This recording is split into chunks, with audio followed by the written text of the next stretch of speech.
célula parietal, dentro de ella tenemos lo que son los canalículos. Entonces, en esos canalículos se va a empezar a producir el ácido clorhídrico y se va a secretar hacia la luz del tubo digestivo. Son los canalículos. Ajá. Entonces aquí se va a empezar a producir el ácido clorhídrico y va a empezar a secretarse hacia la luz del ahí no está el canalículo, sino que lo expresa. Ya, entonces la formación del ácido clorhídrico empieza de que el cloro puede difundirse por gradiente de concentración nada más, desde las células oxídrica hasta células parietal hacia lo que es el lumen gástrico. Lo que es el agua, que viene desde lo que es la sangre, de los capilares o también desde la propia célula, se asocia con lo que es el CO, la hidrasa carbónica. Este de acá viene del metabolismo de la propia célula. Al unirse estos van a formar el ácido carbónico. El ácido carbónico se va a disociar en lo que son los hidrogeniones y el bicarbonato. Los hidrogeniones van a pasar a lo que es el lumen gástrico por medio de una bomba de protones. Esta bomba que va a ser de que entre el potasio, bueno, que salga el potasio desde las vacuolas que les dije hacia el lumen gástrico. Entra el potasio y que salen los hidrogeniones. Recuerda que el potasio es más abundante en el interior de la célula, por eso tiene que luchar contra ese gradiente. Sí, entra el potasio y salen los hidrogeniones. Y el bicarbonato es el que se va hacia la sangre, pero al cambio de bicarbonato por una proteína intercambiadora de aniones va a ser de que entre el cloro. Y como les dije al inicio, el cloro va a pasar por un gradiente de concentración. Y ahí es donde tenemos el hidrógeno tanto en la luz como el cloro. Y al unirse estos dos forman el ácido clorhídrico a nivel del estómago. Pero este bicarbonato que se encuentra en los capilares va a producir lo que también se conoce como una marea alcalosa. No, marea alcalina. Alcalina, ya una marea alcalina. Esta marea alcalina es lo que se va a producir como que sueño cuando nosotros ingerimos ciertas comidas. Y entonces... Por ejemplo, vamos a ver. Si llega el alimento a la pared del estómago, llega el alimento a la luz del estómago, por lo tanto hace contacto con el epitelio y la mucosa de la pared del estómago. ¿Qué plexo se activa? Submucoso y entérico. El submucoso se va hacia los músculos o hacia la glándula. Y una de ellas se va hacia la célula de este tipo, que es secretora y secreta más ácido clorhídrico. Entonces, por lógica, como la fase que va a decir. Entonces, doctor, ¿la presencia de comida en el estómago exacerba la producción de ácido clorhídrico o no? Sí. ¿Y llegada más de bicarbonato a dónde? Y eso se llama marea alcalina postprandial, después de comer. Y la marea alcalina es la que también va a producir o contribuir a la somnolencia después de la comida. Tengo sueño después de comer. Aparte de la circulación, que toda la circulación se va hacia el lecho esplánico para facilitar los procesos digestivos y se alejan del cerebro. ¿Ya? Sí. Ya, pero en esta acidez del estómago, cuando este pH se hace menor de 3, porque sabemos que el pH normal del estómago es de 4. Por ejemplo, las niños tienen, pero marea alcalina. Cuando este pH cae por debajo de 3, se va a suspender toda esa secreción porque ya no va a producir más. Ese mecanismo es importante. Cuando el pH de la luz gástrica cae mucho, es decir, oye, tengo mucho ácido, la producción se detiene automáticamente. Si el pH de la luz gástrica cae por debajo de 3, o sea, está muy ácido, la secreción se suspende con un mecanismo que ya lo hablaremos. ¿Puedes mostrar el poquito de los canalículos? El canalículos al interior. Entonces, ahí está. Quiere decir que aquí, en estas estructuras que parecen digitiformes, ahí se localiza la bomba de protones, que hace secretar hidrogeniones y resolver qué cosa, observar qué cosa, potasio. Entonces hay una pregunta de histología que siempre hace el doctor Requena, ¿no? ¿Por qué la base de esta tiene una forma piramidal, dice la célula parietal, ¿no? ¿Por qué su base es muy ancha? ¿No? Y se mira siempre, la base es muy ancha y mira siempre a dónde, hacia el intersticio, porque la base necesita que le llegue inmediatamente, porque la base de mitocondria que está muy cerca ¿a qué? A la sangre para que le pueda proporcionar qué cosa, oxígeno. Por eso es que la base es muy ancha y está llena de mitocondria. Sí. ¿Y necesita el ATP para qué? ¿Tiene que producir ATP o no las células mitocondriales? Para generar qué cosa, La bomba. Y la bomba, por si acaso, tiene una vida media de 24 horas. O sea que constantemente cada día se está produciendo bomba en el segundo. Sigue.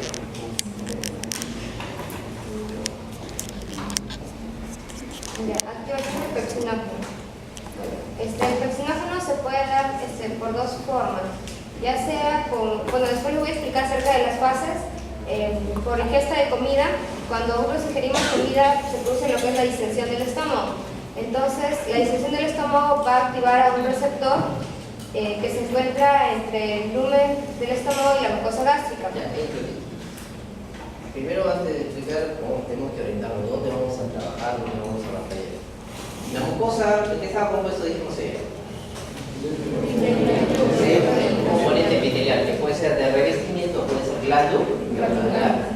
Ese es un epitelio de revestimiento, se profundiza, se transforma en un epitelio glandular. Sigue el epitelio de revestimiento. Y debajo de ese epitelio de revestimiento glandular que se encuentra la lámina propia.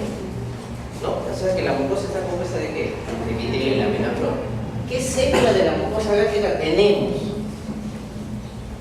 Células G, células parietales, células principales que están muy profundas, células enterocromafines. Se dice que estas células enterocromafines en realidad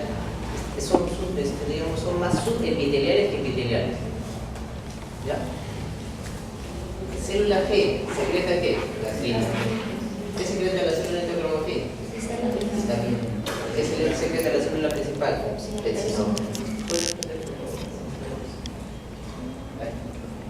Entonces, lo que su compañera en este caso trata de decir, doctor, cuando la comida llega muy útil, se activan todos estos receptores, estas tres células se van a activar. Todas van acá. Sigue, doctor. Entonces, al activarse el receptor, va a inducir a las células G a producir lo que es gastrina. La gastrina induce a las células enterocromafines para producir histamina y así secretar las células parietales, los hidrogeniones, que ayudan a la acidez. Entonces, ¿quién estimula la célula parietal para que secrete más hidrogeniones y por lo tanto más ácidos? Histamina. Pero también hay uno directo que la gastrina puede estimular a la célula parietal para producir hidrogeniones. Dos. Entonces, ¿quién es el otro? La gastrina. Sí, doctor. La baldosa. Sí. Los hidrogeniones también se unen a un receptor que va a hacer de que las células principales produzcan el pepsinógeno. Pero el pepsinógeno, que es lo que vamos a ver la activación, cuando la célula principal secreta este pepsinógeno, al principio está inactivo y no tiene mucha función, pero al encontrarse en un medio ácido, en este caso los hidrogeniones, se va a activar lo que es pepsina. Ya ayuda a la degradación de los alimentos para que la comida sea... Para los péptidos. Cuando yo consumo una comida rica en proteínas, por ejemplo carne, la pepsina se encarga de degradar una parte de esas proteínas, pero en realidad solamente es el 10% nada más. ¿Ya? Ahora, ¿el otro estímulo de dónde viene? ¿Dónde está el núcleo del décimo par? A nivel del bulbo. Siga, doctor. A nivel del bulbo raquídeo también se da una estimulación parasimpática, que es dada a través del décimo par. Este décimo par, el nervio vago, va a estimular también a las células G, a las células enterocromafines y a las células parietales para así producir también el ácido clorhídrico. El factor intrínseco. El factor intrínseco, como les dije en un inicio, es muy importante para poder degradar la vitamina B12. Ya, un poquito. Regrese. Dígame tres sustancias que estimulan a la célula parietal.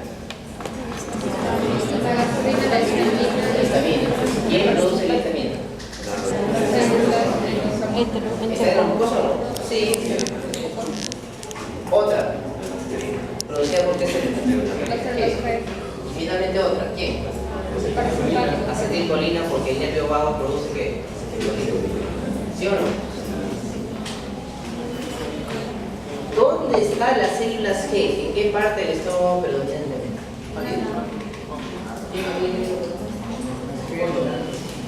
¿Dónde está? En el antro. El antro de el antro, la parte de abajo del estómago. Miren, esto anteriormente Supuestamente era por esto. Doctor, ¿qué hacíamos con la... ¿Y por qué se llama úlcera péptica?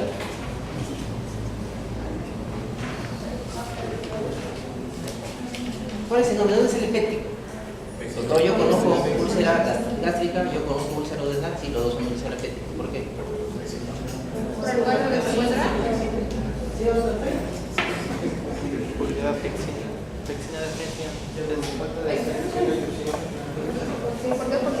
Doctor, cuando el peccinógeno tiene una secreta. Es una forma inactiva, es un simógeno. Un simógeno, yo me acuerdo químicamente que era una forma inactiva. Pero por acción del ácido se transforma en pecina. ¿Y para qué servía la pecina? Para degradar la proteína. Pero la proteína se lleva básicamente en el estómago o en el intestino. Casi el 70% de las proteínas son digeridas en el intestino. Y esa pecina contribuye en un 10% a qué. Lo que pasa es que también esta pecina va a ir hacia el moco, y el moco tiene un componente glucoproteico. El moco que reviste la capa del estómago. Doctor, eso quiere decir que si yo tengo más ácido, habrá más pectina y por lo tanto degradará más el moco. Por lo tanto, al llegar hasta ahí, degrada el moco y está más expuesto a gastritis y a úlcera. Por eso se llama úlcera péptica. ¿Me entiende? Ese es el término de úlcera péptica.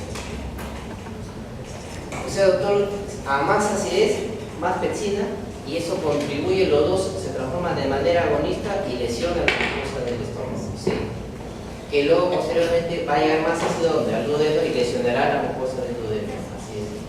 Y úlcera gástrica más úlcera duodenal es una úlcera péptica, o producido por eso, por la unión entre los dos.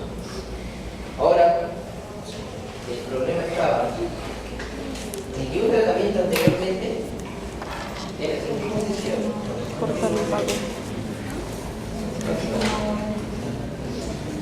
¿Dónde estaba la célula que era corto? ¿Ya lo había preguntado? En el ano. Este es el ano. Este es el cuerpo, este es el fondo. Entonces, doctor, cuando la úlcera era muy rebelde, ¿qué se hacía? Ya ahora va a cantar con el doctor. Hacíamos una antrectomía, doctor.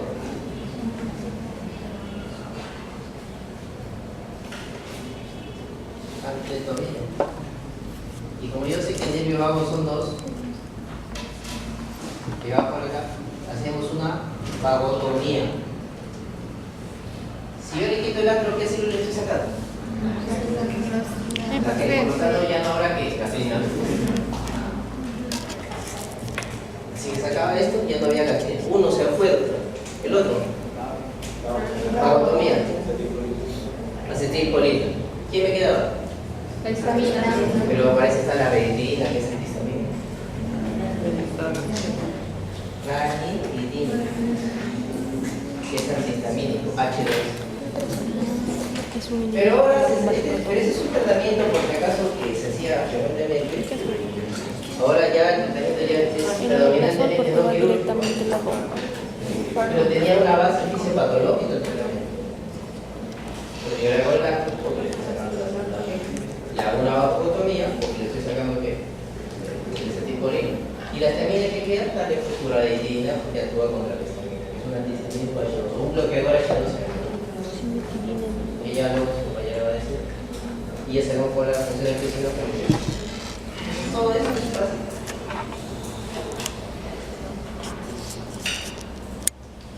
Pero luego surgió algo mejor todavía. Este tratamiento ya de por sí es obsoleto. ¿Cuál es? Los inhibidores de bomba de protones. Tú consumes tu inhibidor de bomba, actúa sobre la bomba de ATP, ya no sale hidrógeno. ¿Qué ácido se va a producir? Por eso, a raíz de broma, me acuerdo que un doctor en la cardiología dice, por eso la Sociedad Americana de Cirujanos, al entrar hay una urna, dice, y ahí en esa urna está el omeprazol, el inhibidor de bomba de protones. Porque cuando pasan los cirujanos por ahí, dicen, bomba de protones, inhibidor de bomba de protones, no sabes el daño que le ha hecho al bacteria. Nosotros ya no somos antitomía, no podemos cortar nada. Y está el inhibidor de bomba. Era razón de broma, obviamente, ¿no? Pero Pero había cuando el tratamiento de quirúrgico pasé a ser no quirúrgico. ¿Ya? Solamente está dispuesto para casos ya muy rebeldes. Pero ya está rebelde. ¿Sí? Bueno, el factor intrínseco sí es importante. O sea, la célula parietal secreta ácido clorhídrico, pero también ¿qué secreta? Factor intrínseco. ¿En qué consiste el factor intrínseco? La célula parietal, como usted dijo, secreta el factor intrínseco. Ahora, como nosotros sabemos, al ingerir una comida, en esta dieta estamos ingiriendo lo que es la vitamina B12. Esta se disocia del ligador R. El ligador R se une con la vitamina B12 y forma un complejo ligador RB12.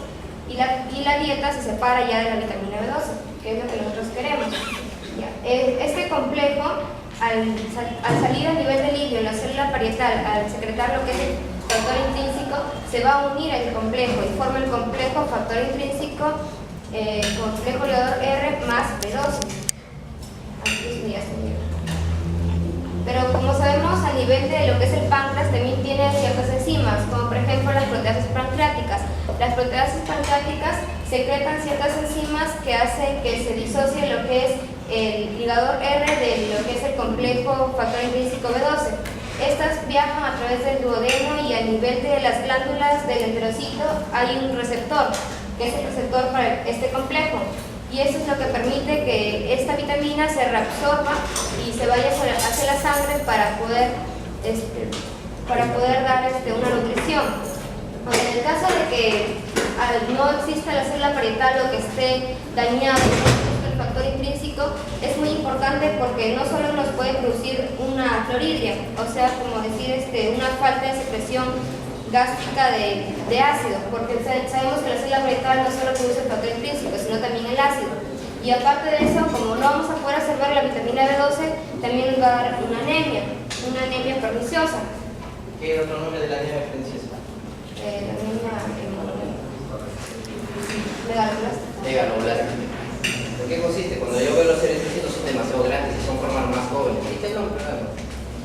Entonces, miren, nosotros, gracias al factor intrínseco secretado por la célula parietal, esto va a permitir que la vitamina B12, después de una serie de cosas, llegue hacia el enterocito del hilio terminal. Entonces, este factor intrínseco se absorbe y llega a la sangre y sirve para la modulación de los eritrocitos a nivel de médula ósea.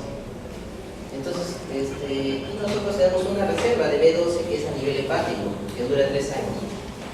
Entonces, supongamos que un paciente que tiene un cáncer gástrico, y hay que hacerle una gastrectomía, y después de 3 años lo ven válido. ¿Por qué?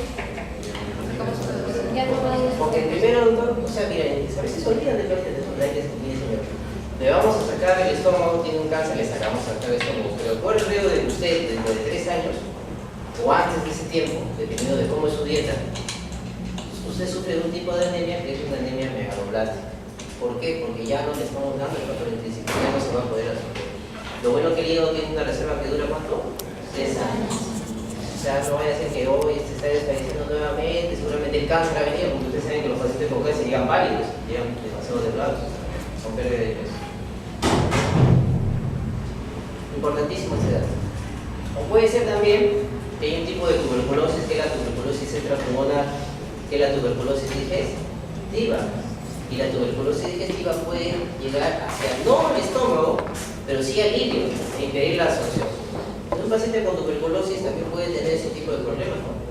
Aparte de los problemas de absorción, como hemos comentado anteriormente. Tuberculosis ciliar puede producir también deficiencia de factor intrínseco, pero más que todo no por producción o por falta de ingesta, sino por fallas de la absorción.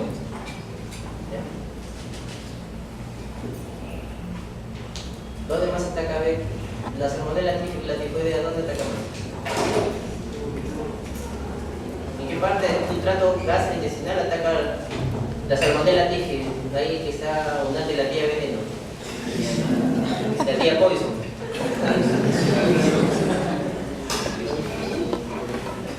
Clásica.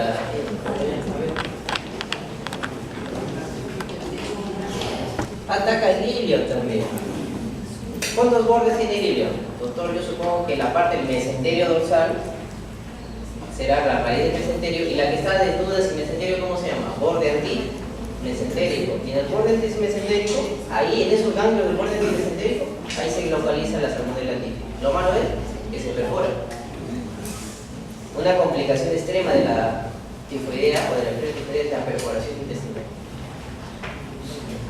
Y si es frecuente, un amigo de promoción usa una tesis de factores de riesgo de perforación típica. Del año 80 hasta el año 2000 encontró 117 casos en el hospital de Belén. Es bastante frecuente. Sí, a ver, ahora sí, las fases de la secreción gástrica. La fase de la secreción gástrica son tres: la fase cefálica, la fase gástrica y la fase intestinal. La fase cefálica consiste ya sea por los sentidos de ejecución, los ojos, la nariz o la boca, o sea, vista, olfato, gusto, o también cuando uno empieza a pensar en lo que es comida. Lo que sucede es de que cuando uno empieza a pensar lo que es comida, se activa lo que es el bulbo raquídeo, el décimo par, como vimos, y este décimo par se puede salir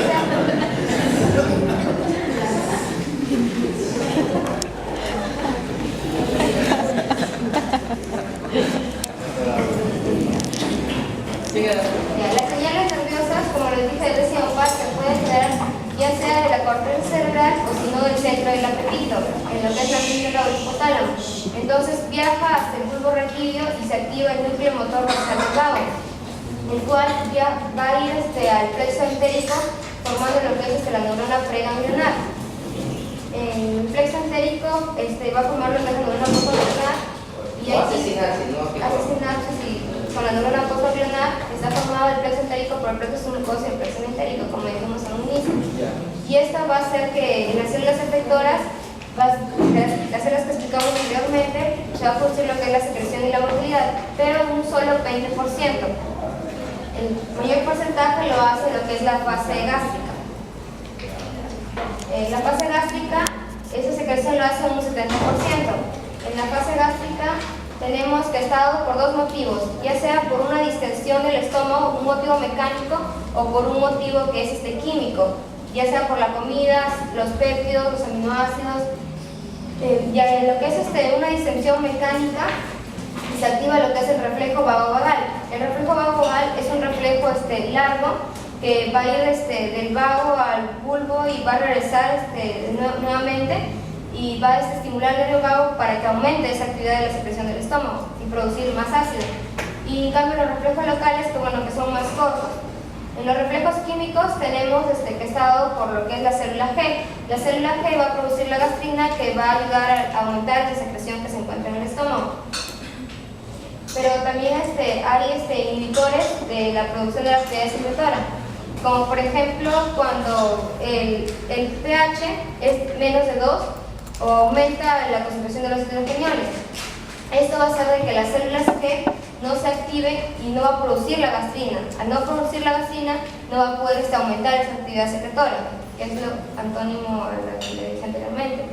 Y también emocionalmente también se da por esta activación del sistema nervioso simpático, que va hasta contrarrestar la acción del parasimpático y va a inhibir la acción secretora del estómago. Y la última fase, que es la fase intestinal. La fase intestinal es la que el estómago, para pasar al intestino, no está muy preparado para la acidez que viene de la acidez del estómago. Entonces, ante un pH, ya sea por las comidas, por ingesta de comida, por aminoácidos, esto va a hacer de que a nivel del duodeno principalmente se va a producir una gastrina, la gastrina intestinal, que le va a producir, le va a proteger al intestino. Esa gastrina intestinal va a ayudar que aumente la actividad secretora del estómago. No te olvides que esa partecita de aquí contribuye muy poco a la fase intestinal. La fase intestinal principalmente es por la fase gástrica. Es inhibitoria. Es inhibitoria. Principalmente la fase cefálica, ¿qué consiste? Yo pienso en comida. Yo huelo a comida, está rico. Kentucky, desde acá se huele. Entonces, todo eso activa qué cosa? Al núcleo del vago y estimula qué cosa? A las células parietales, que es la ausencia de comida. Entonces, la secreción gástrica, por solamente pensar, oler, gustar la comida, se se secreta en un 20% durante esa fase. En un 70% se secreta porque la comida ya llegó ahí, por eso se llama fase gástrica. La comida ya llegó y estimula las paredes, y se estimula el pecho, y secreta más. Ese es el más importante. Y finalmente, cuando llega la fase intestinal, ¿qué quiere decir? Cuando el bolo alimenticio llega a la luz del intestino, una parte se libera, pero principalmente se inhibitoria, para que no llegue demasiado tipo ácido. ¿Qué se secreta ahí? En el intestino delgado. En los intestinos delgados hay un reflejo, el reflejo enterogástrico. Ya. Este reflejo enterogástrico es el que se da porque se inhiben esos tres reflejos, el reflejo local, el reflejo del núcleo del vago y el reflejo del vago a nivel del bulbo y el reflejo del esfínter pilórico. Estos se inhiben ya sea porque el pH va a ser, o decir el quimo va a ser muy ácido, entonces se va a inhibir estos reflejos y va a ocasionar el reflejo enterogástrico para que disminuya esa actividad secretora y poder proteger al intestino. Pero también se da hormonal, a nivel hormonal secretando lo que es la secretina, el inhibidor gástrico, el péptido intestinal vasoactivo y la somatostatina, que también va a disminuir la actividad secretora del estómago.